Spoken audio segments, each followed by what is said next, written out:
আসসালামু আলাইকুম। আশা করি সবাই ভালো আছেন। aboutbangladesh.com এর পক্ষ থেকে সবাইকে জানাই আন্তরিক অভিনন্দন।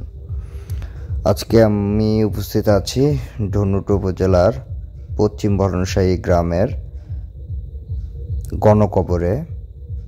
এখানে দেখানোর চেষ্টা করব গণকবর। এখানে দুইটা গণকবর আছে। 1 নম্বর ওয়ার্ড থানাপাড়া, থানার সাথেই লাগানা।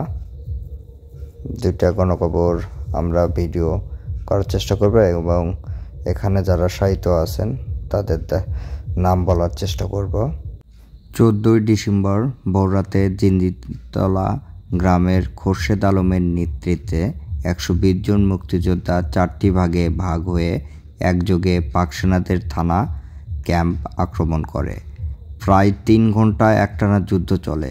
অবশেষে পাক সেনারা দুপুরের দিকে পরাজয় বরণ করে ধনুট ছেড়ে পালিয়ে চলে যায়। এই দিনই ধনুট উপজেলা হানাদার মুক্ত হয়। 5ই নভেম্বর যে 21 জন মুক্তিযোদ্ধাকে হত্যা করা হয় তাদের পার্শ্ববর্তী পশ্চিম ভরণশাহী গ্রামে কবর দেওয়া হয়। তাদের মধ্যে 7 জনের নাম জানা গেছে। তারা হচ্ছেন জহির উদ্দিন ভরণশাহী, মোস্তাফিজুর রহমান কান্তনগর, জিল্লুর রহমান মাঝবাড়ি, ফোরাদ আলী মাঝবাড়ি, পর্বত আলী মাঝবাড়ি, আব্দুল লতিফ চান্দারপাড়া ও নুরুল ইসলাম শিয়ালি। এছাড়া কান্তনগরের আরেকজন মুক্তিযোদ্ধা শহীদ হন, তিনি হলেন নয়া মিয়া। ধনুট উপজেলায় মুক্তিযুদ্ধ বা মুক্তিযোদ্ধাদের স্মৃতি রক্ষার বিশেষ কোনো উদ্যোগ গ্রহণ করা হয়নি।